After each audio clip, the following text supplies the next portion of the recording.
Alleluia, Alleluia. Tunay na luwalhati ang iaalay, sa iyo lamang ilalaan ang sukdulang kalwalhatian. Dinggin mo, o aming Diyos, sukdulan walhati.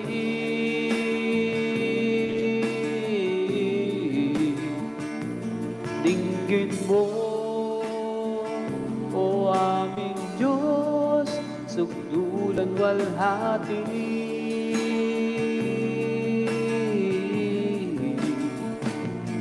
Dinggin mo,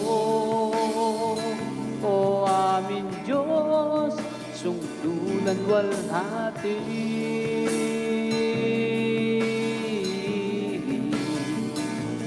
Dinggin mo,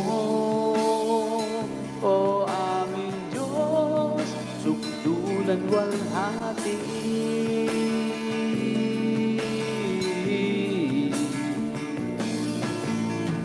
O magsiawit kayo sa Panginoon ng bagong awit. Magsiawit kayo sa Panginoon, buong lupa. Magsiawit kayo sa Panginoon. Purihin ninyo ang pangalan niya. Ihayag ninyo ang kanyang pagliligtas sa araw-araw. Ipahayag ninyo ang kanyang kaluwalhatian sa mga bansa, ang kagilagilalas niyang mga gawa sa lahat ng mga bayan. Awit 96 verses 1 to 9. Purihin si Yahweh. Dinggin mo, o aming Diyos, sukdulan walhati.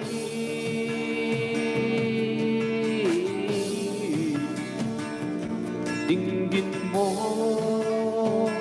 o aming Diyos, sukdulan walhati.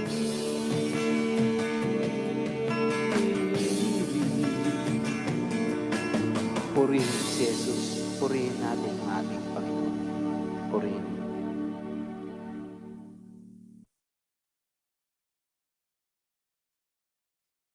Hello, good evening po sa lahat. Hello, dinig po ba ako? Yeah. Ang aking gamit kasi maliit na sound card po. Yan po. Thank you po, thank you. Ayan.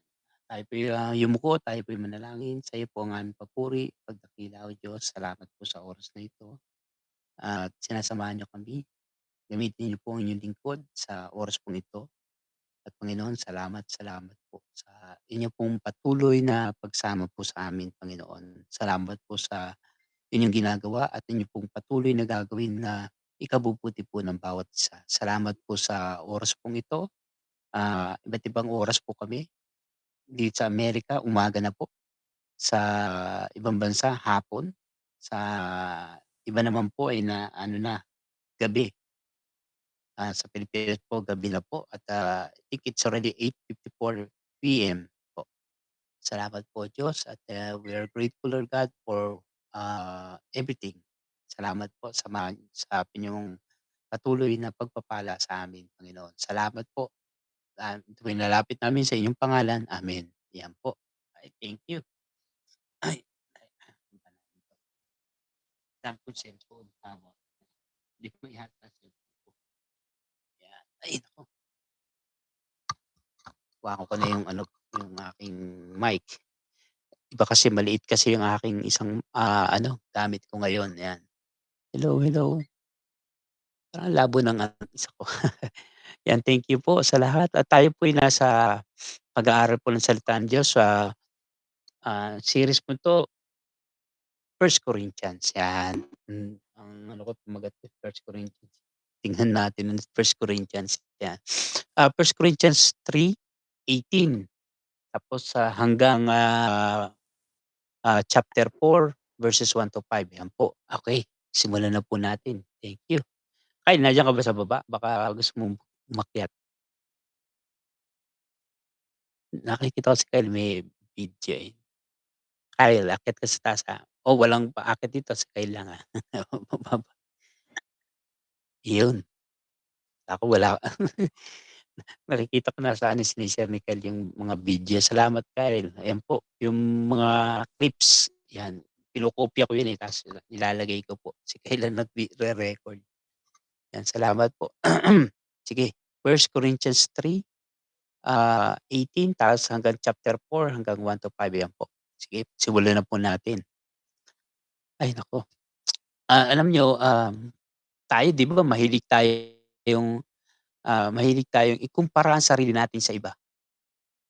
Ano, parang iniisip kinukumpara natin, eh. Dalawa ang puwedeng maging resulta nito, puwedeng, despair, kung makita mo na ang kalagayan mo'y mababa kaysa sa iba, despair ka, eh, dahil mababa ang tingin mo mababa ka kaysa sa iba. Yung kung student ka, tapos ikumpara mo ang sarili mo sa mga honor student, 'di ba, o sa mas popular sa campus, mga popular, Kung single ka tapos ikukumpara mo ang sitwasyon mo sa mga karelasyon na o asawa, kung may asawa ka nga, tapos ikukumpara mo naman sa mga may anak na, 'di ba, may anak, eh, ikaw wala pa rin.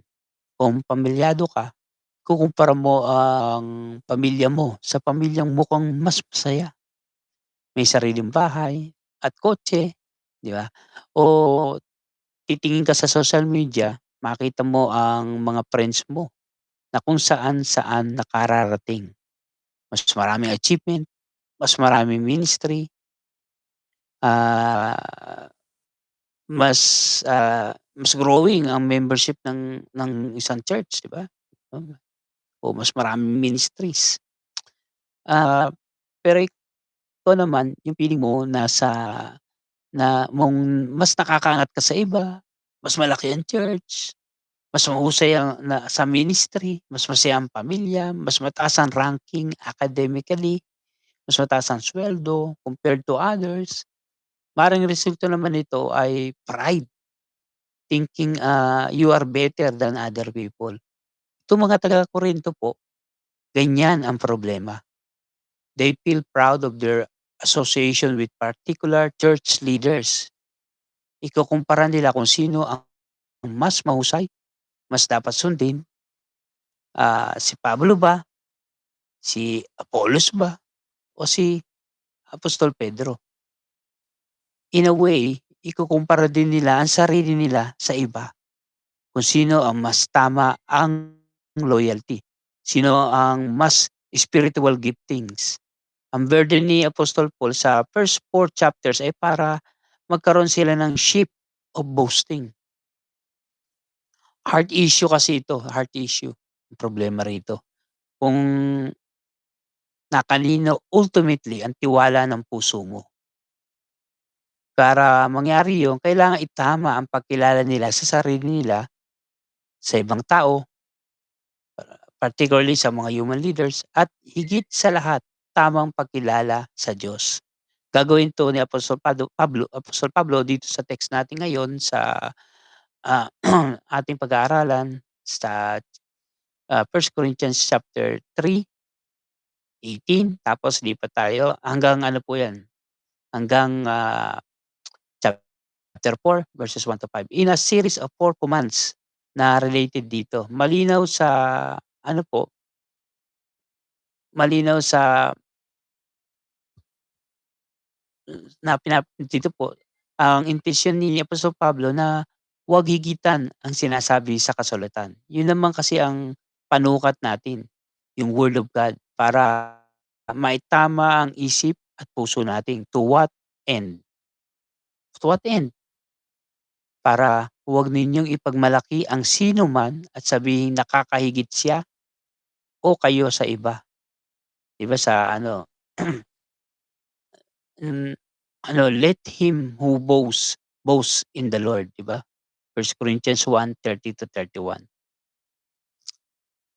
Para mangyari 'yan, nagbibigay siya ng 4 instruction. Yung una sa verse 18, "Let no one deceive himself." Let no one deceive himself. Ah, sabi niya, "Huwag niyong dayain, huwag niyong lokohin ang sarili niyo. The heart is deceitful above all things and desperately sick." Sabi yan ni Prophet, Jeremiah. Ang dali nating maloko hindi ng ibang tao, sarili mismo natin ang ginuguyo natin, 'di ba? Ganyan na ang ginagawa ng marami sa mga taga-Korinto. Kaya in effect, ang sabi ni Apostol Pablo, "Stop doing that." Itama niyo ang tingin niyo sa sarili niyo. Tingin niyo kasi ang taas-taas ninyo, tingin nila ay ang galing-galing nila, 'di ba, wais, ang wais niyo. Merong kailangang itama sa pagtingin nila. If anyone among you thinks that he is wise in this age, kung pagbabatayan nga naman ang standard ng mundong ito sa panahon natin ngayon, mukhang wais naman talaga. Pero delikado yang, nagmamarunong sa sarili. Sabi din ni Prophet Isaiah, 'di ba sa Isaiah 5 verse 21, "Woe to those who are wise in their own eyes." Wise, wise. Sabi din ni Apostol Pablo in other places na kung ganyan tingin niyo sa sarili niyo, niloloko niyo ang inyong sarili niyo. Kailangan itama. Let him become a fool that he may become wise. Let him become a fool that he may become wise. Hindi namang siyempre anti-wisdom si Paul, Apostol Pablo. Napag-aralan na natin 'yan simula pa sa chapter 1. Gusto ng Diyos na maging wise tayo. Not according to this, world definition of wisdom, but according to God's definition of wisdom. Magsisimula yang totoong wisdom na 'yan kung ika-calibrate natin ang tingin natin sa sarili natin. Let him become a fool. Ibaba natin ang sarili natin. Huwag nating intindihin ang sasabihin ng iba sa atin. When we believe the gospel, tingin ng iba, sigurado baka sasabihin nila nahihibang na tayo, hindi nag-iisip. Kasi para sa kanila ang gospel po ay foolishness. 'Di ba napag-aralan po natin sa 1 Corinthians 1:18-21. Pero 'yun ang kaligtasan natin. Si Kristo ang karunungan natin. Ang Espiritu ang nagbibigay ng karunungan sa atin sa araw-araw. Huwag mong isiping magaling ka, mataas ka. Think of yourself as a fool. That's it. Strip natin ng self-sufficiency, self-righteousness. Admit that you are foolish, weak, and nothing. That you need God. Kailangan mo ang Diyos. That you need God's wisdom. Kailangan mo ang karunungan ng Diyos. And His righteousness is provided in Jesus. Siyempre mahirap gawin 'yan. Gusto natin nasa taas tayo, 'di ba? Tinitingala tayo ng mga tao, nauuna tayo. Kaya kahit, magpanggap, gagawin natin. Kung titingnan nila ang profile natin sa Facebook or Instagram or any app, parang we are living a very good life. Parang we are always doing good and accomplishing so much. Pero sabi ni Apostol Pablo, niloloko mo lang ang maraming tao. Hindi pala, niloloko mo sarili mo. Akala ko may nag-amen, 'di ba? Yung sinabi niya hindi yung ano, yung niloloko ang sarili, 'di ba? Why should we renounce and, deception and admit our foolishness? Sinasabi na ni Apostol Pablo na yung ang way to become really wise.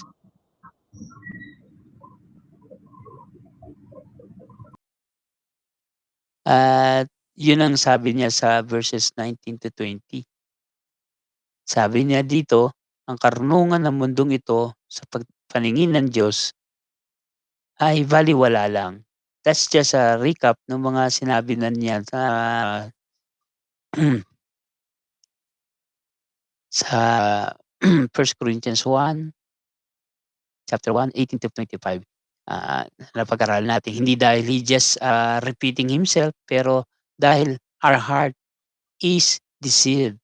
Kailangan natin ng paulit-ulit po na paalala. Our heart is slow to believe na yung mga bagay na kinakapitan natin, mauuwi din sa wala. When Paul said, "You must become a fool, not in the eyes of God, but in the eyes of the world." You must not let other people define you, who you are, even if they say you are a fool for believing the gospel. Let it be. For our true standard, what matters most is God's evaluation of us and what God thinks of us. With God, the wisdom of this world is a folly, foolishness, ang wisdom ng mundong ito. No matter what they think of ourselves, no matter what others think of them, what matter ultimately is what God thinks of them. Oh, nawala si pastor. Ah,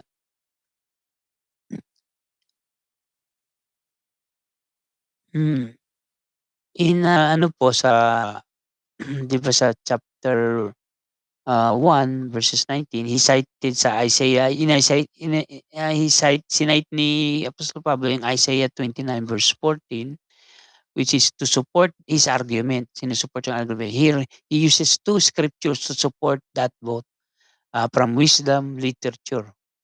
Isa po ay kay Job 5:13, "He catches the wise in their craftiness." 'Di ba ba? Yan pong sa 1 Corinthians 3:19.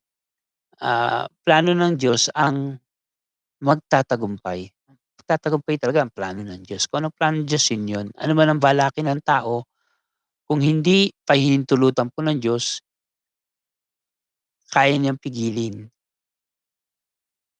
At ang mga inaaming ang mga inaaming, kailangan nila ng Diyos ang maliligtas, hindi ang mga marurunong. Ayon sa 15 verses 15 to 16. Yung sa 1 Corinthians 20 naman ay galing sa Psalms 94 verse 11, yung sa 1 Corinthians 3:20 po. Psalms 94 verse 11, "The Lord knows the thoughts of the wise, that they are futile." In Hebrew, they are but a breath. Pansamantala lang, hindi magtatagal, walang lasting value, 'di ba? Pansamantala lang 'yun, eh. Para silang ano, bula o usok na lilitaw at maglalaho din kaagad. The point, ano po point? Why would you put your trust, tiwala niyo, your hope ninyo, your security, your value in something that is foolish to God? Ang identity mo ay nakakabit sa dami ng pera mo ba? Nakakabit ba 'yun sa dami ng pera mo? Sa taas ng approval ratings mo sa mga tao? Sa dami ng mga napo-produce mo sa ministry? Sabi ni Apostol Pablo dito sa 18 to 20, itama mo ang pagtingin mo sa sarili mo. Huwag kang magmarunong. Aminin mo na kailangan mo ang Diyos at ang karunungang galing sa Kanya. Kung meron tayong tamang perspective sa identity natin, it will produce humility in our hearts. Ang, kail ang kailangan yun, ang kailangan yun para ang boasting natin ay malipat sa Panginoon. Yan. Verses 21 to 23. Naman tayo, punta pa tayo doon. Buksan niyo yung mga Biblia niyo, ha. Ayan, 1 Corinthians 3 na po. 3 po tayo, ha. Chapter 3, 21 to 23. Para ring mangyari yun, kailangan tigilan natin ang pagmamalaki sa ibang tao. Just the other day, merong ano nito, eh, yung may inano yung isang pastor na sabi niya, i-posted yung isang promo ng upcoming pastor conference nila at nag-comment yung isang friend niya na, "I'm proud of you." Yung isa naman, "Ibang level ka na." 'Di ba, mga expression. Kung ang expression, kung yun ay expression of happiness, thankfulness kay God, wala namang masama. Pero ang problema dito sa Corinth, ang boasting nila nasa tao na, eh, nasa sapawan na ang Diyos. Kaya sabi ni Apostol Pablo, "Stop that. Let no one boast in men." Sa verse 21. Itama mo ang tingin mo sa sarili mo, itama mo rin ang tingin mo sa ibang tao. Although ginagamit pa rin natin yung terms like, "I'm proud of you." 'Di ba? when referring to our happiness sa ginawa na achievement ng anak natin, 'di ba? Sinasabi mo, "I'm proud of you." O ng kaibigan natin, "I'm proud of you, my friend." Ibang usapin na kung tiwala natin, ang degree of happiness natin ay doon na nakasalalay. 'Yun ang problem po sa Corinth. Kaya sabi ni Apostol Pablo, hindi 'yun ang purpose ng gospel. Rather, let the one who boasts, boast in the Lord. Kaya nga ang preaching niya,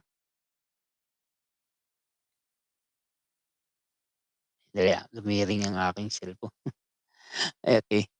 Kaya yung ano, kaya sabi ni Apostol Pablo yun po, ah, let the one who boasts, boast in the Lord. Kaya nga ang preaching niya ay ang focus niya ay ang ginawa ni Kristo sa krus para ano, so that your faith might not rest in the wisdom of men, but in the power of God. Ah, Ipinagmamalaki kasi nila yung, sinusunod nila yung church leaders. Sumusunod ako sa church leader yung sa Corinth, 'di ba? Ako ay kay Apostol Pablo, ako ay kay Apolos, ako ay kay Pedro. 'Di ba sa 1 Corinthians 1:12 tsaka 1 Corinthians 3:4. Kung ipinapamalaki nila ay si Apostol Pablo na mas magaling kay Apolos, ibig sabihin ang boasting nila nasa sarili din nila na tama ang choice ko, tama ang choice nila, 'di ba? Na mas superior sila sa morally o spiritually speaking kumpara sa iba. Kapag itinaas natin ang isip ang natin ang isang tao ng higit sa iba na hindi ayon sa nararapat, itinataas din natin ang sarili natin ng higit sa iba. Dito rin sa verse 21, nagbigay agad siya ng reason why they must stop boasting in men. The reason, ano po reason? You don't belong to them. They belong to you.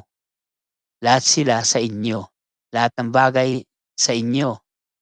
For all things are yours. Sa verse 22. Sa verse 22 din. All are yours. Bakit mo sasabihin kay Pablo ka? As if siya na lang ang blessing ni God sa buhay mo. Samantalang si Apollos, blessing din ni Lord sa iyo. Si Apostol Pedro, ganun din. And every part of the body of Christ.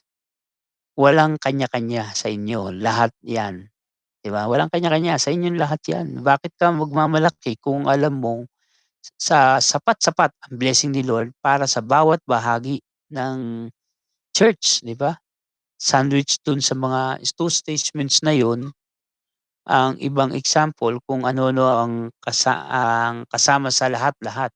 Ang unang grupo, yung triplet ng human leaders, 'di ba? Triplets, eh, triplet, Paul or Apollos or Cephas or Pedro, Cephas.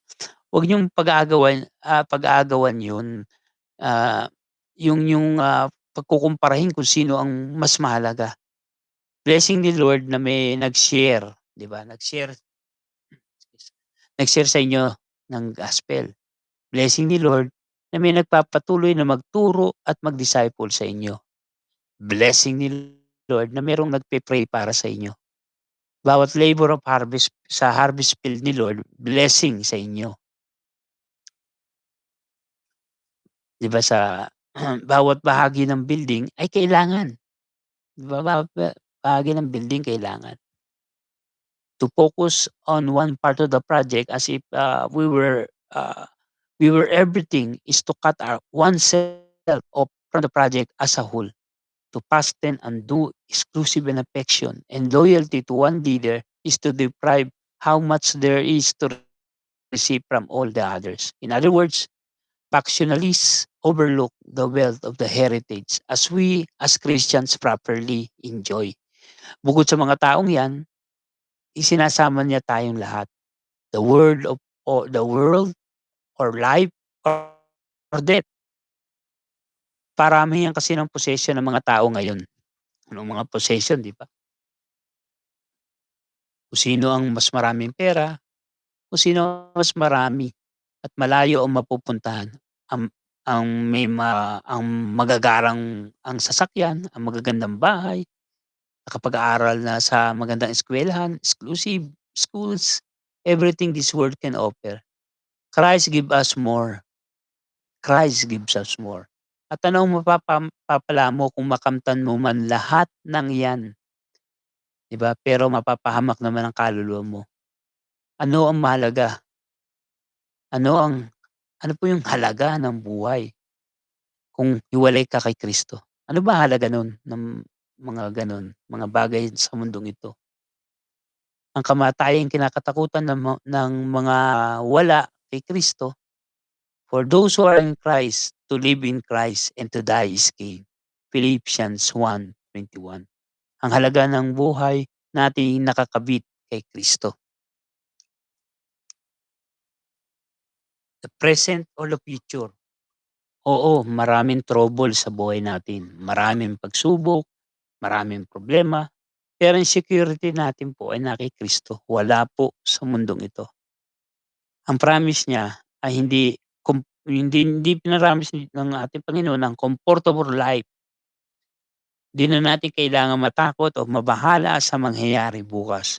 We have a God who holds our future in His hand. Sigurado tayo sa Kanya, walang anuman ang makapaghiwalay sa atin sa pag-ibig ng Diyos na nasa kay Kristo. You are Christ and Christ is God. Dahil si Kristo ay dahil si Kristo ay nasa Diyos at siya mismo ay Diyos, Christ is everything. Christ is all that matters. Dahil tayo ay kabilang kay Kristo, we are the children of God. We are the heirs, tagapagmana of everything. We have everything we need. Christ is all and in all. We have a future beyond our imagination. Ang satisfaction, security, and significance na hinahangad natin hindi natin makukuha sa mga pleasures o possessions o power na alok ng mundong ito. Only Jesus satisfies and is sufficient for our every need. Ngayon, kung si Kristo ay nasa iyo na ang lahat, 'di ba? Tama, tama. Kung si Kristo ay nasa kapatid mo, nasa kanya din ang lahat, 'di ba? Tama. Kung ikukumpara mo ang sarili mo sa iba o kukumpara mo ang preferred mong leader sa iba, sino ngayon ang nakakahigit?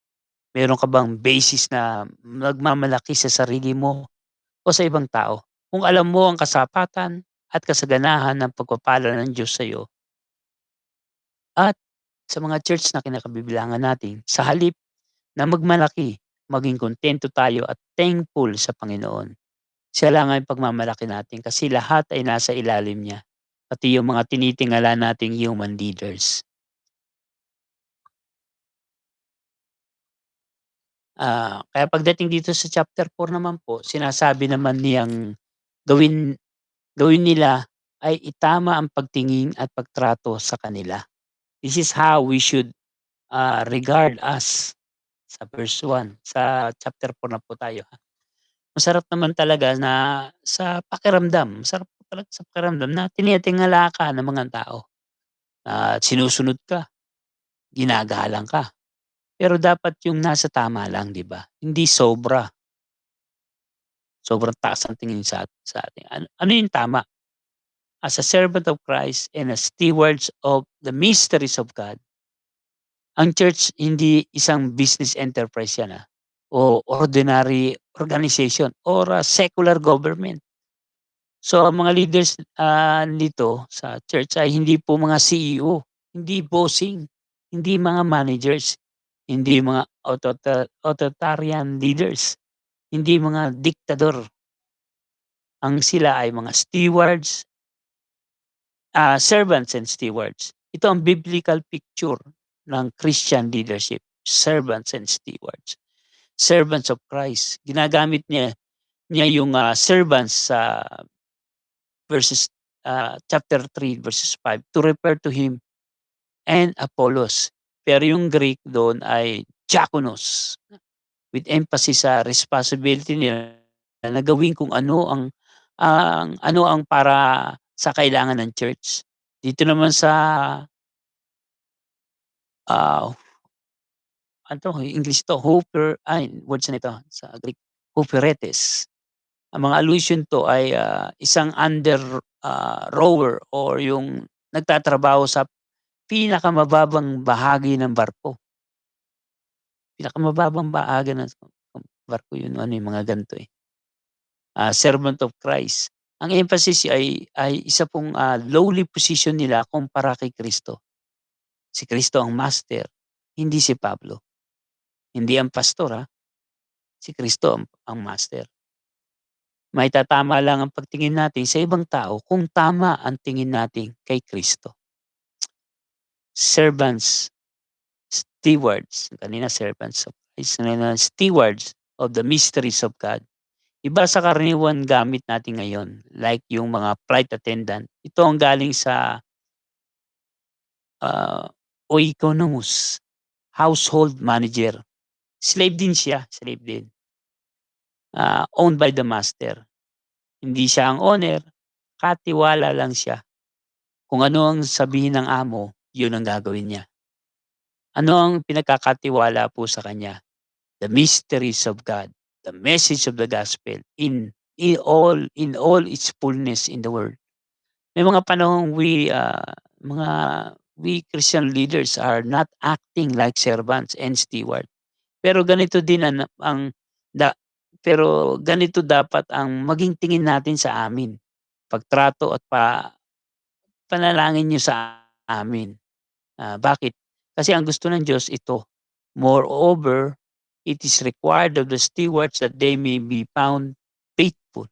Lahat din ng mga elders ng church, stewards of God.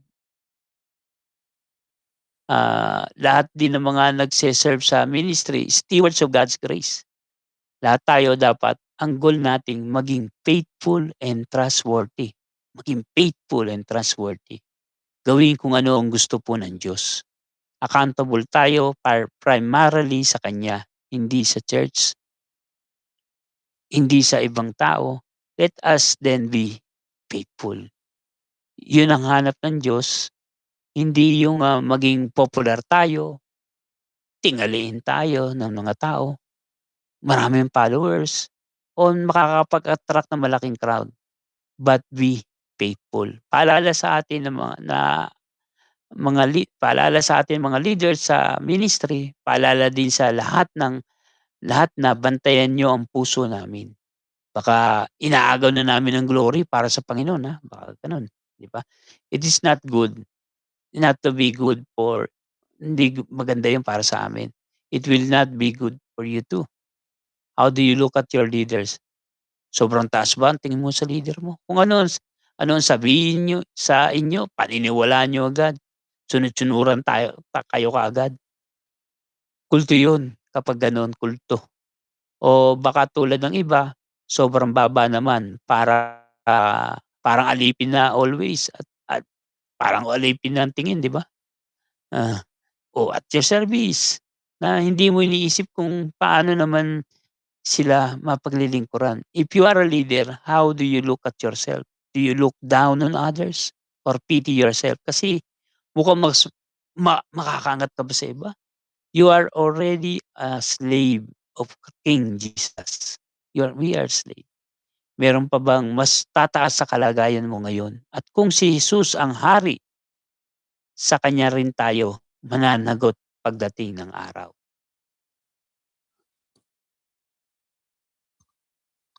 Kaya nga itong, pang-apat na tagubilin ni Apostol Pablo, therefore do not pronounce judgment before the time, verse 5. Mula sa verse 3, itong judgment, paghatol, ang paulit-ulit niyang binabanggit. Ang point niya, hindi tayo, hindi tao, hindi rin ngayon, ang panahon ng paghatol. Hindi ibig sabihin, hindi na tayo dapat mag-isip, hindi na tayo mag-evaluate o mag-criticize kung may isang bagay o ginagawa ng isang tao ay mabuti, hindi na tayo magki kung mabuti ba yun o mali. That's not the point. Ang point ay i-submit natin ang anumang judgment natin o pagtingin o pagtrato natin sa isang tao sa ilalim ng paghatol ng Diyos. Huwag nating ilalagay ang sarili natin o ang ibang tao na kapantay po ng Diyos at ng paghatol niya. Bakit? Ang paghatol ng tao ay napakaliit na bagay kung ikukumpara sa Diyos. Yung sabi niya sa verse 3, "But with me, it is a very small thing." Hindi mahalaga, balewala ang paghatol ng tao. Kahit kahit ng, Supreme Court, 'di ba? Kung ikukumpara sa hatol ng Diyos. Kahit nga sarili nating hindi, competent to judge, ourselves. Kung merong makakakilala sa'yo dapat ikaw. Pero sabi ni Apostol Pablo, "I do not even judge myself." Sabi pa niya sa verse 4, "Kung huhusgahan man niya ang sarili niya, wala siyang makitang cause for wala siyang makitang cause for condemnation. In the end, hindi siya nagpapawalang sala sa sarili niya. Hindi siya nagpawalang sala sa sarili niya. It is the Lord who judge me." Yun sabi niya. Sa verse 5 naman, ang emphasis niya ay yung tamang panahon sa paghatol. Therefore, do not pronounce judgment before the time. Kairos, yung itinakda ng Diyos na araw.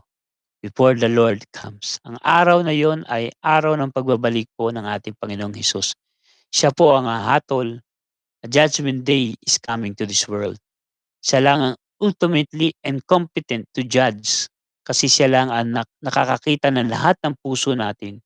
Hindi na kailangan ng witness to make our cause. He knows everything. Hindi na kailangan ng mga witnesses, di ba? Um, He will bring to light the things now hidden in darkness. Yung mga hindi nakikita ng tao. And He will disclose the purposes of the heart. Ang paghatol ng Diyos sa araw na yon ang pinakamahalaga. Puwede kasi ngayon na ang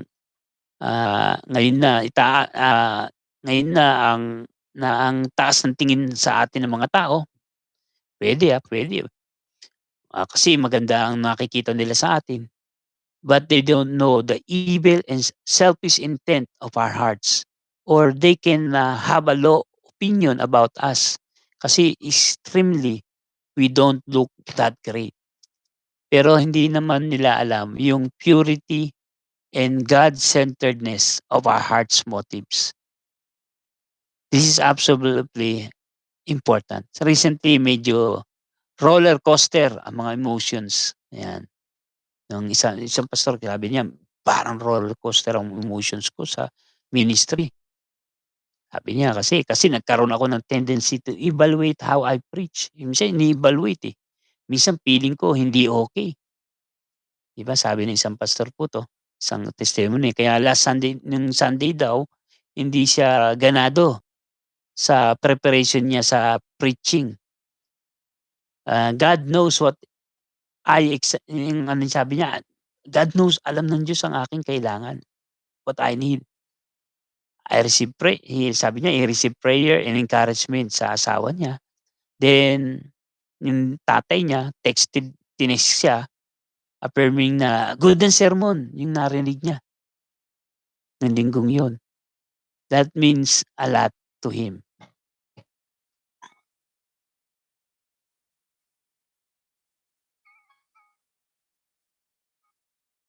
Oo, malarmaling ako.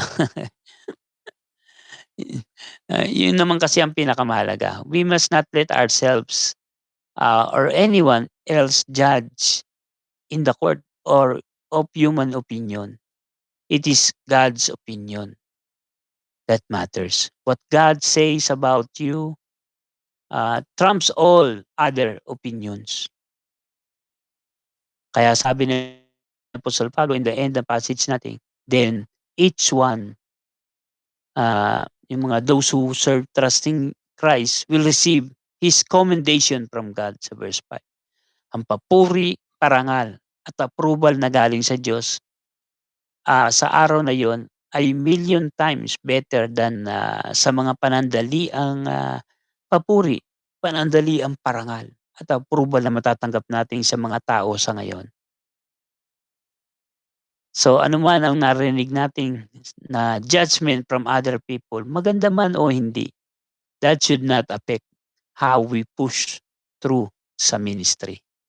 Kung ikukumpara naman natin ang sarili natin sa iba, we may get discouraged o baka yung mga magmo-motivate sa atin na magpatuloy. Pero base sa sinabi ng Apostol Pablo dito sa teksto natin ngayon, huwag nating ilagak ang kumpiyansa natin sa tao o sasabihin nila. Our confidence is in God. Sa ginawa na ni Kristo para sa atin. Sa sinabi niya about us now, sasabihin niya sa atin when He returns, kung ano sasabihin ng Panginoon sa kanyang pagbabalik. So, sige lang, hanggang sa dulo, magpatuloy tayo because our labors will not be in vain. Tandaan natin, our labors will not be in vain sa pagdating ng ating Panginoon. Yan. Purihin po Panginoon sa kanyang salita at salamat po.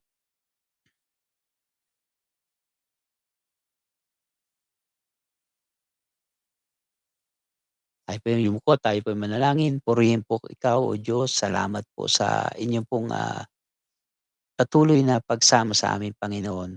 Panginoon Jesus, thank you, thank you, thank you. Thank you for what you done in our lives, Panginoon. Tunay ang kaibuti mo. Salamat po sa lahat ng inyong pong patuloy na gagawin para po sa amin, Panginoon Diyos. Oh Lord, thank you, thank you, thank you.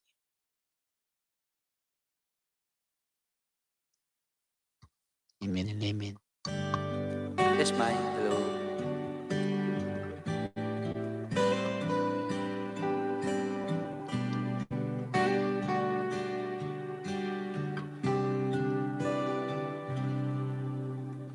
Kaya ko bang ibigay ang lahat kung sa sarili hindi na sapat?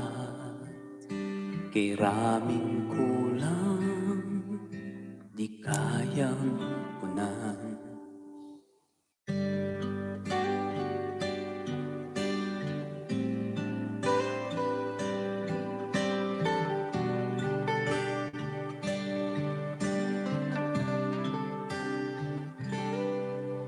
Laging sinusubok ang pusong pagat, ngunit umaapaw yung pagmamahal.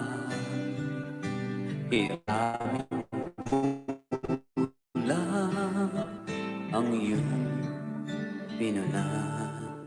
Ngayon pa ba magdududa? Katapatan mo ay subok na. Ramdam ka sa init ng hangin, tanaw ka sa bilyong mga tala, liwanag ng buwan at araw ay patunay na ika'y dakila gaya ng ibon sa kalangitan. Bawat kailangan ay tutugunan.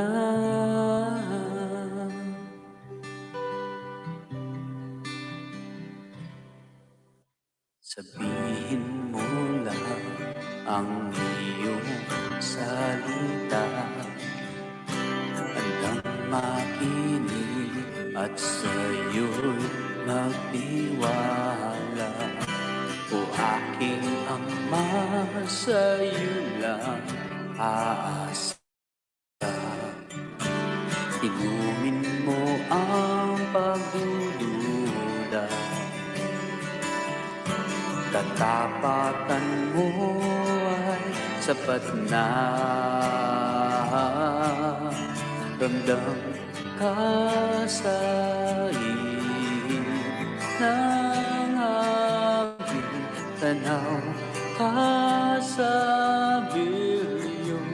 mga tala, liwanag ng buwan at araw ay patunay na ika'y dakila gaya ng ibon sa kalangitan. Ikaw ang tanging kailangan.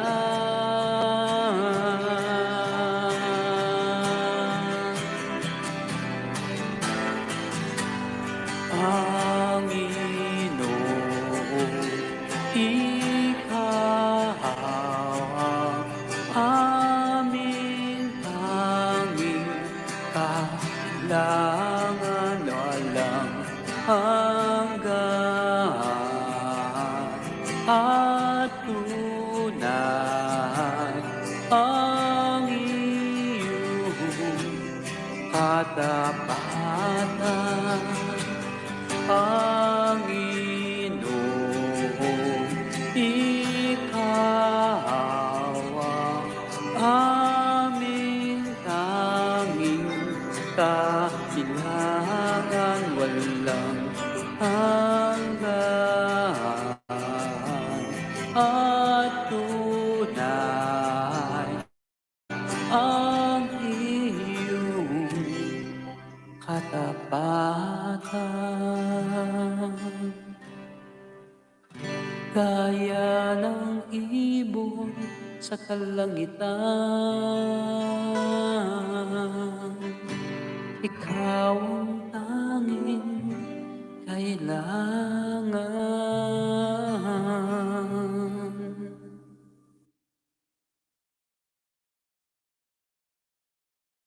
Aking Jesus, binigay mong lahat, krus ng pag-ibig na higit sa sapat.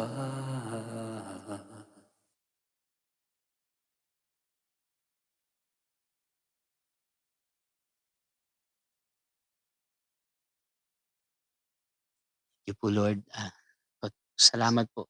Ikaw po ang aming tanging kailangan. Ikaw po ang dapat na itaas sa aming mga harapan. Hindi po kami, hindi mga leaders namin, Panginoon. And thank you Lord God sa inyo pong kabutihan o Diyos na lagi niyo tinutuwid kami, Panginoon. Salamat sa iyong pag-ibig. Lahat po ng papuri, pagdakilay sa iyo. Amen and amen.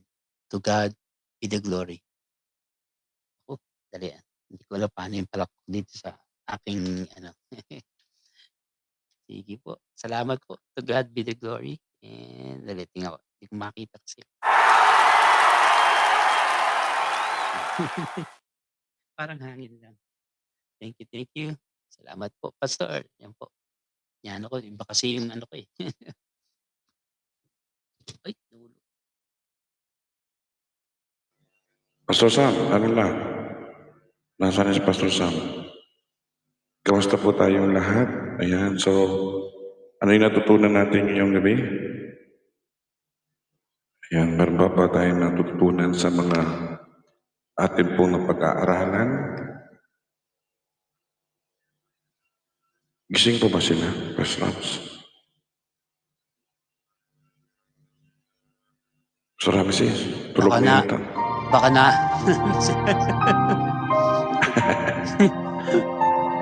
Anyway, so, Thank you po. ayan, wrap up tayo. Kunting ano lang, balik tanaw doon sa mga napag-aaralan. Malakas ba yung background? Okay lang siya. Rams. Sa akin po, okay lang po. Sige. Okay, so, gising pa. Oo, stipple lang, gising. Dahil kung hindi stipple lang, malaglag ka na naman siya.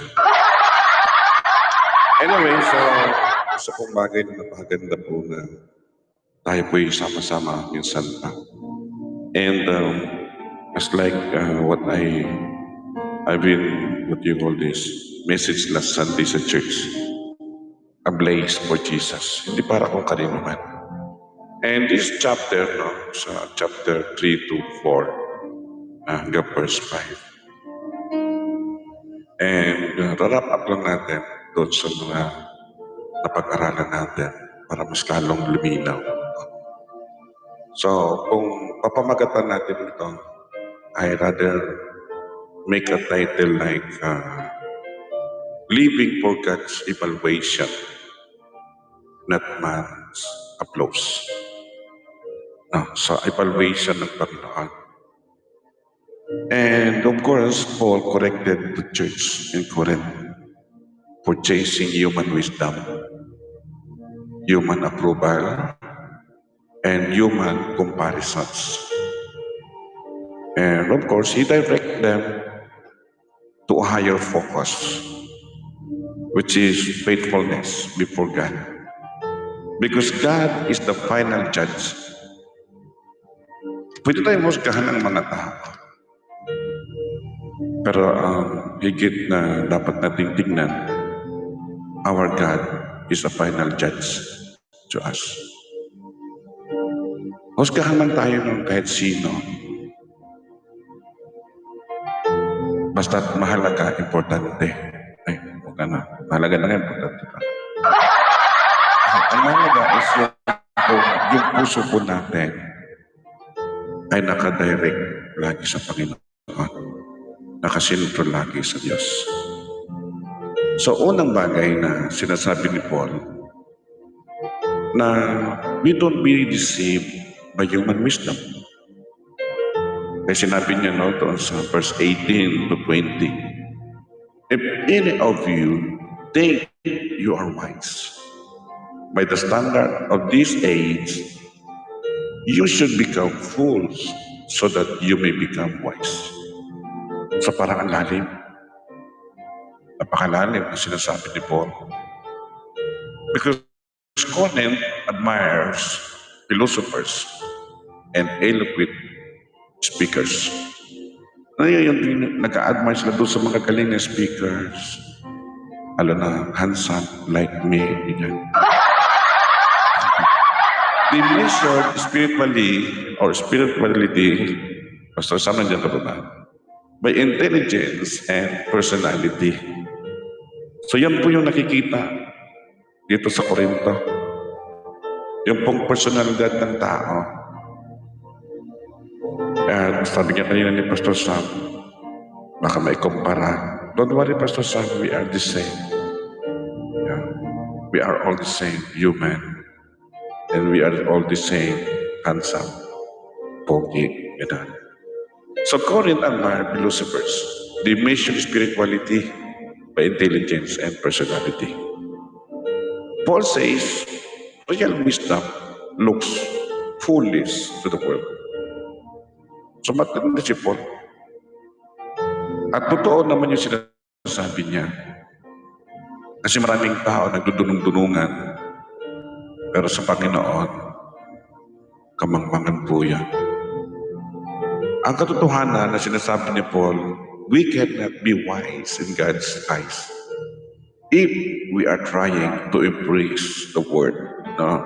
Kapag nai-impress lang natin yung world, kamangmangan yun. Kaya sinabi niya, stop boasting in men. Stop boasting. No? 21 to 23, chapter 3. So then, no more boasting about human leaders. So minsan kasi yung para bang yung mga leader pinagsasabog-sabog, magalingan. Sa totoo lang, walang magaling. Ito mga Korinto, sabi niya, I follow Paul. I follow Apollos. And I follow Cephas. Look at this. No, yung mga tao, may kanya-kanya silang tinitingnan leader. Ang lingkod, lahat po yan ay kasangkapan lang ng Diyos. At may kanya-kanya po tayong gifting or ability na binigay ang Panginoon. Kaya kasabi ni Paul, leaders are servant in Christ. Yung mga leaders na yan, servant din yan. So everything already belongs to believer in Christ. Na ang lahat ng yan ay belong pa rin sa Panginoon. Kaya nga, when Christ is ours or yours, you don't need to boast in anyone else. Ulitin ko, when Christ is yours, you don't need to boast in anyone. Ba't kailangan ka pa magyabang? At wala naman tayo po pwedeng ipagyabang, kundi ang Panginoon lang. Because Paul ministers addresses here are servants and steward. So ministers are servant and steward. Katiwala. Sabi niya nga doon sa chapter 4, no? Verse 1 to 2, servant of Christ and steward of mysteries of God. Ang mga lingkod, yan po'y pinagkatiwalaan ng Diyos upang ihayag yung mga bagay na lihim. Kaya lang hindi po lahat ay inihahayag ng Diyos sa mga naglilingkod sa Kanya. Kasi may mga leaders na mayabang. Kaya nga ang Panginoon ay nangungusap lagi sa matalingan.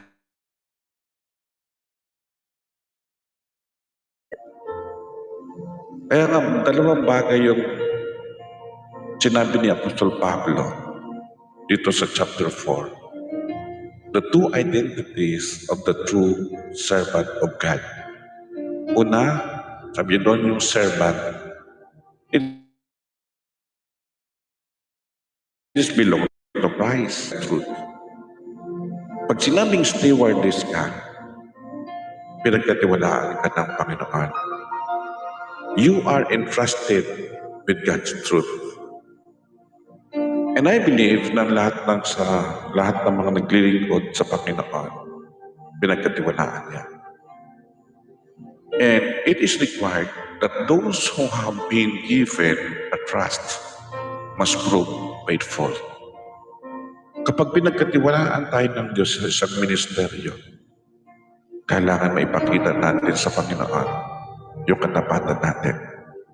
Hindi lamang sa tao. Kasi kapag sa tao lang natin ito pinapakita, isang araw, bibigay ka na rin, susuko ka rin. Kasi sa tao lang ginagawa. Kapag ginagawa natin ito para sa Diyos, tandaan po natin, ang Diyos ang bahala sa lahat. Because God does not require popularity. Hindi lang para maging popular ka. Kundi ang gusto ng Diyos, siya yung maging popular sa buhay natin. And God does not require talent. Hindi naman kailangan magaling ka para ikaw ay makapangaral, makapag-share. God give you ability. God give you the Spirit para magsalita, tulungan ka upang makapagbahagi. Without God, we can do nothing. Tandaan po natin, nagagawa ng tao o ng mga mananampalataya na nangangaral kay Kristo sapagkat yan ay sa pamamagitan lamang ng kanyang banal na Espiritong gumagaway at gumagawa sa buhay natin. God doesn't have also talent. Hindi kailangan required yun. And of course, God does not require applause. May mga tao na parang gusto lagi yung napapalakpakan, napaparangalan, yung laging pinupuri, na pag hindi napansin, magtatampo. Kaya dito na mayroong pagalingan. Pero ang Panginoon, ang hinahanap niya, God requires faithfulness. Ito po yung requirements ng Panginoon. Faithfulness, katapatan. Kaya sabi ng Lucas, lang lahat ang naging tapat sa Kanya, mayroong gantimpala. Well done, my good and faithful servant. At yun po maririnig natin pagdating ng oras kapag naging tapat tayo sa Diyos. Of course, kailangan we don't live for human judgment. Ang tao pwede kang i-judge. At hindi dapat tayo mag-judge sa kapwa natin. We don't have right to judge people. Kaya kasabi ni Paul sa chapter 4, verse 3 to 4, I care very little if I judge by you or by any human court. Because we believe that Paul understood three levels of judgment. Okay, unang ang pinapaniwalaan at naunawaan ni Pablo, judgment about what we think or what others think. Ano ba iniisip ng iba? Amen? And of course, what he think about himself.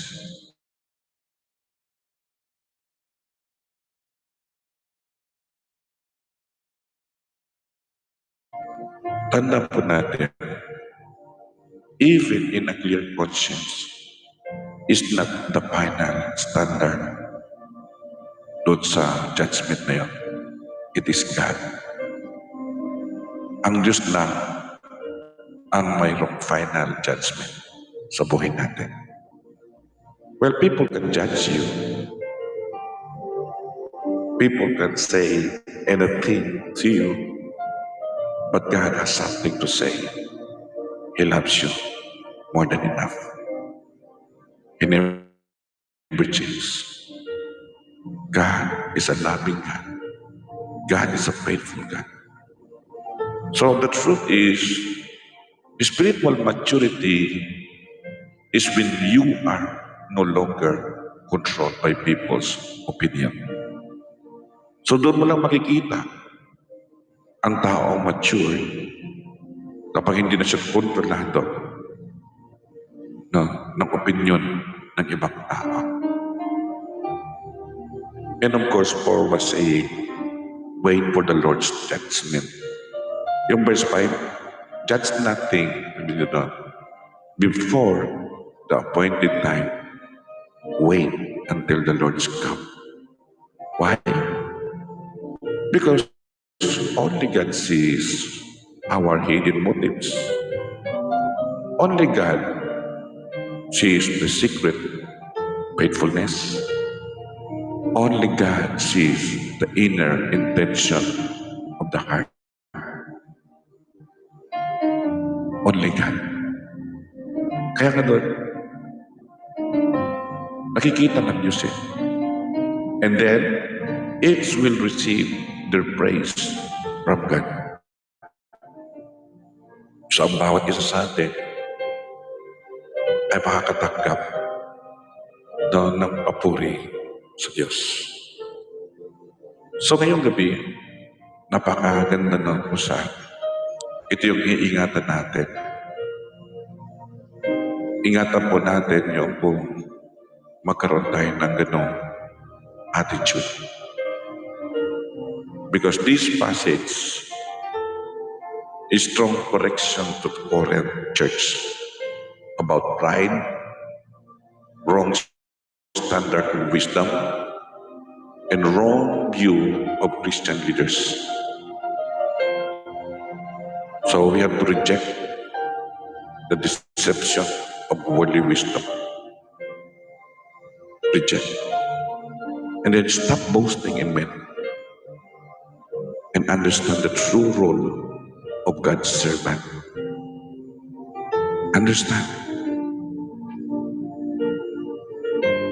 And of course, do not judge. Do not judge God's servant prematurely. Na minsan ginadjust natin yung mga tao, mga leaders. So isang bagay, at mayroon akong mamayang itatanong sa inyo. So, we have to stop criticizing servant of God based on appearance or preference. Minsan man, pag may nakita tayo na gano'n, ay ayaw ko dyan, hindi naman ganun kagaling yan eh. Mayroon po tayo kinikilingan. Ay ayaw kong pakinig kasi hindi naman sa ganun kaganda magsalita. So ibig sabihin, we are criticizing the servant based on appearance or preference. God sees what people do not see. Ang Diyos lang ang nakakakita. May mga bagay na hindi natin nakikita pero ang Diyos alam niyang lahat. So the major lesson for the church today, we don't be impressed by worldly wisdom. Don't idolize church leaders. And let us measure ministry by faithfulness. Keep Christ as the center of everything. Amen? Because pride and wisdom divided the church. Pride and wisdom divided the church. Yung mga magagagaling, yung mga sobrang gagagaling, lahat yung church. Bakit? Kasi pare-parehong magagaling. Walang nagpapakumbaba. That's why humility in Christ unite the church. Tonight, hayaan natin na makita sa atin yung katangian na kagaya ni Kristo na kung saan dapat sa bawat isa sa atin mayroon po tayong tungkulin na dapat nating tingnan lagi sa ating pong buhay. Wala po dapat tayong ibang may tataas. Wala po tayong ibang dadakilangin. Wala tayong ibang sasambahin, kundi ang Panginoon lamang. Amen? So ngayong gabi,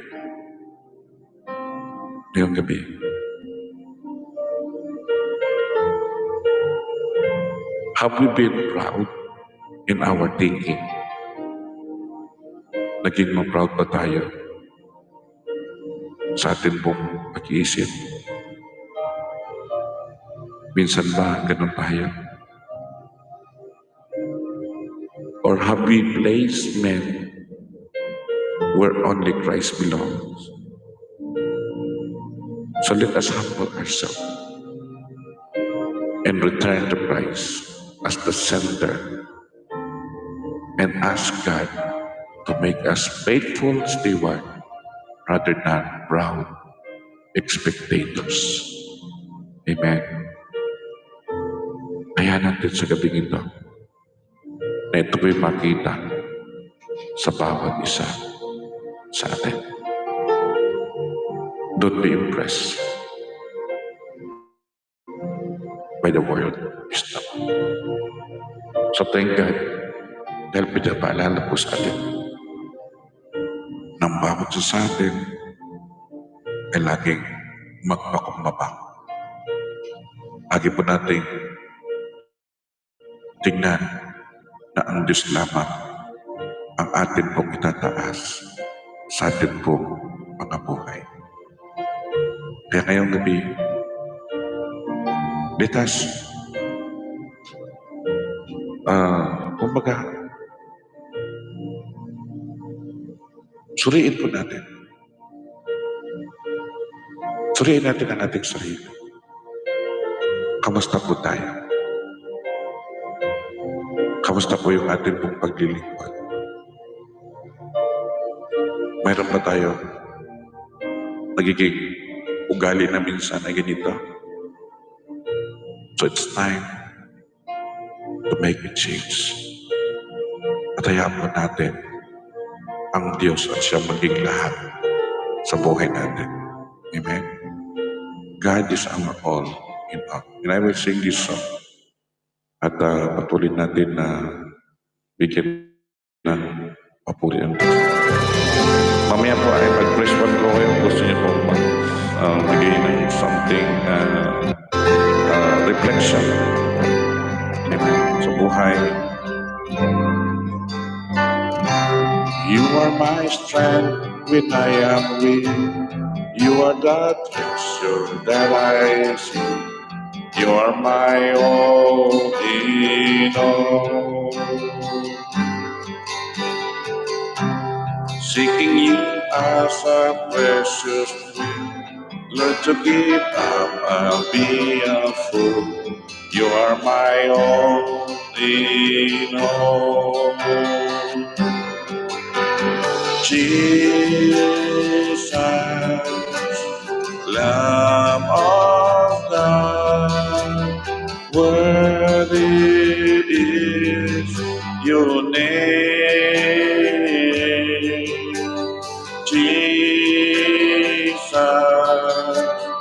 Lamb of God, worthy is your name. Taking my sin, my cross, my shame, rising again, I bless your name. You are my all in all. When I fall down, you pick me up. When I am dry, you fill my cup. You are my all in all. Jesus, Lamb of God, worthy is your name. Jesus, Lamb of God, worthy is your name. You are my strength when I am weak. You are the treasure that I see. You are my all in all. Seeking you as a precious thing. Lord, to give up, I'll be a fool. You are my all in all. Jesus, Lamb of God, worthy is your name. Jesus, Lamb of God, worthy is your name. Jesus, Lamb of God, worthy is your name. Jesus, Lamb of God, worthy is your name. Jesus, Lamb of God, worthy is your name. Jesus, Lamb of God, worthy is your name. Worthy is your name. Worthy is your name.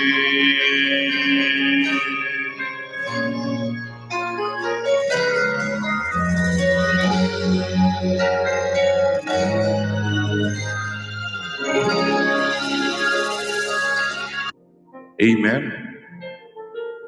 Our God is worthy and He deserves praise. Purihin ang Panginoon sapagkat Siya lang yung dapat talaga na maparangalan, maitaas sa buhay natin. And we believe na we need more of Him para hindi po tayo madaya, para hindi po tayo, kumbaga, magligaw ng landas. Because God only sustains us. Without Him, we can do nothing. Amen po ba doon? So thank God. We have to love the man of God, the servant of God. Do not compare. At kung mayroon man tayong nakikita hindi maganda, don't judge them. Pray for them. Pray for them. Kailangan din nila ng prayer. Kailangan din nila na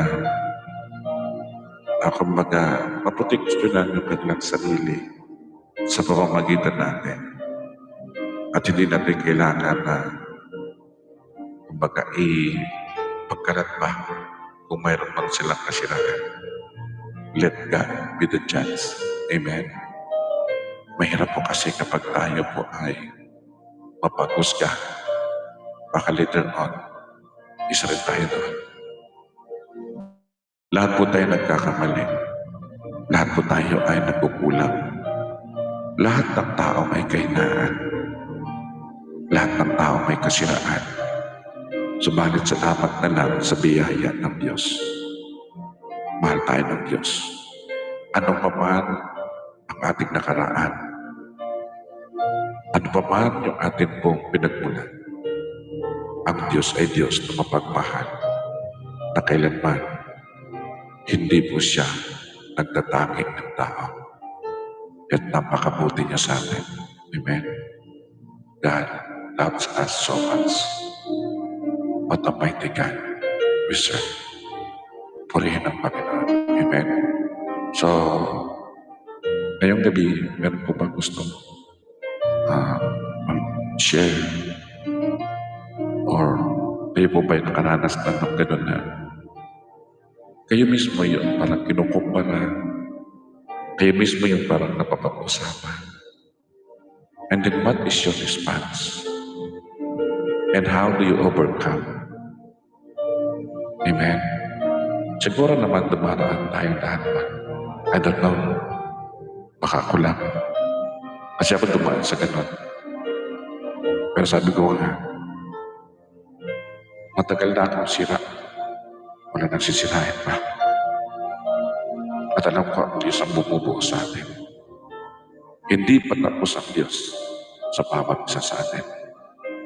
Marami pa siyang gagawin. Patuloy lang tayo. Sapagkat ang Diyos ay nakakaalam, ang Diyos ay nakakakita at nakakarinig at siya may alam ng lahat ng bagay. Amen. Purihin ang Panginoon. Meron po ba gusto pa na mag-share or render ng song? Nandiyan pa ba si Orange? Orange, do you want to render song? Kung niya ka man, press 1 ka lang. Okay, so gusto na isa pang kanta para matapos. Okay. I will sing this song na kailangan natin ng Panginoon. Okay, so without God, we can do nothing.